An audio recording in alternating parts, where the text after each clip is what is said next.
All right, guys, let's take a look at this Tissot Visodate automatic. So you can see here day date, obviously, and it is paired with the factory mesh on this guy. So big thanks to Mike for sending this over. He sent over quite a few watches, and I'm getting around to this one here. And let's talk about the case size and shape here, because I took a few different measurements. Let's talk about those. So it has like a nice taper to it. You can kind of see it there on the side profile. So if you measure the widest point of the case, I get 40 millimeter. Now, if you capture towards the top, you can see how it's like sloped. If you capture the very top part here, not the crystal, but the top part of the case, it's more like 37. So what you're presented with is 37 and then a flare, so you can see some of the metal, and then it flares out to a 40, but then it tapers back in. So anyway, 40 millimeter case, lug to lug 47.24. Then the thickness, I also did a couple measurements here because you can see that it's got a pretty big double domed sapphire crystal on it. So if you capture from the back all the way to the top of the dome, 12 millimeter. If you capture from the back just to the top of the case here, excluding the double dome sapphire crystal, it's only like 9 millimeter. Speaking of which, this thing is awesome to the point where it has one of my favorite features I don't see too often in watches. The crystal is pressed directly into the case, meaning that there's no case and then the bezel construction and then the crystal's pressed into the bezel that is on the case. There is no bezel. It's crystal right to case. I love seeing that. For example, here's a Laco. See, you can see the case, and then there's a metal bezel pressed onto the case, and then the crystal's pressed into the bezel, if that makes sense. This is so cool, and I'm finding more and more watches that do it, but it's just one of those features that I'm always drawn to for some reason. 20 millimeter lug width here, and then the crown is about 6.5 millimeter. It's a non-screw down crown, 30 meter water resist, so you're going to be able to just wind the movement. This should have the ETA 2836. So the 36 is, just the day date version basically of a 2824. So you can see a nice display case back, Tissot golden colored rotor, a little bit of information on the back there, of course. Curved, curved feature here on the bracelet or mesh strap and the lugs. I'll probably splice in, I'll probably put a leather strap on this, and I'll splice it in towards the end of the video. But I do want to show it on this. I actually really dig this, but I know it can be a bit blingy.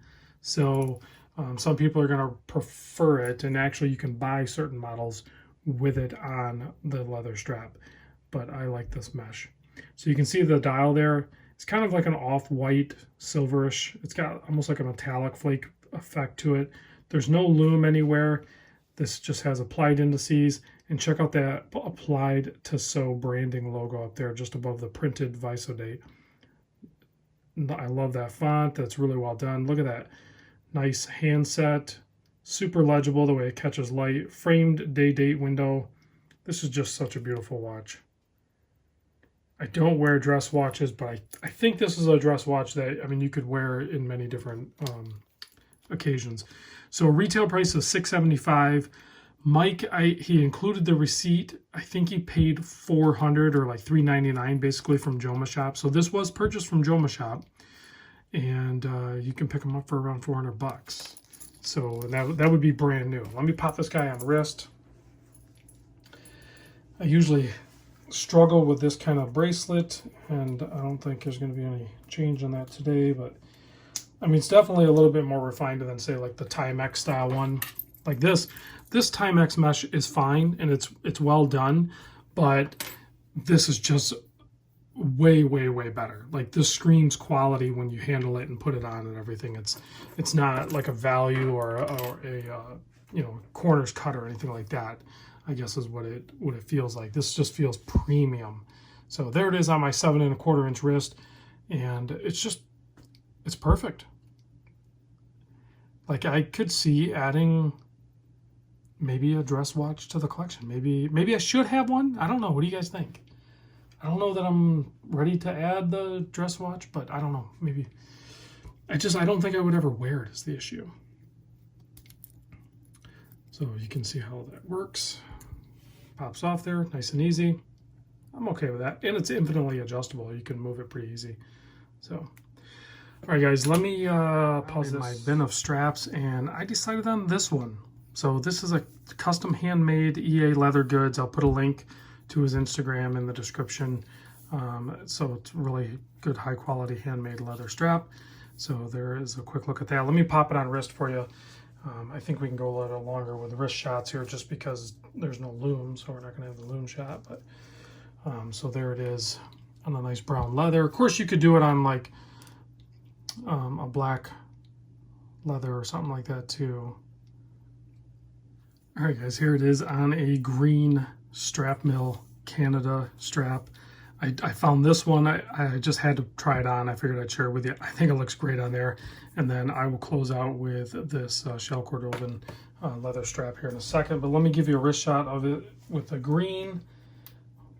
I think this watch here is pretty much, if you're into leather straps, this thing is going to be a leather strap monster, if that makes sense. Because I don't think there's one out there that's going to look bad on it, honestly. And there it is on a very nicely done black leather strap. So let's pop this guy on wrist. I have not tried this strap ever. I did the video on it and then I never wore it. I think it might need a little breaking in, but it's not bad. That really classes it up there. That looks clean. All right, guys, thanks for watching. Big thanks to Mike for sending this in. I'll see you on the next vid.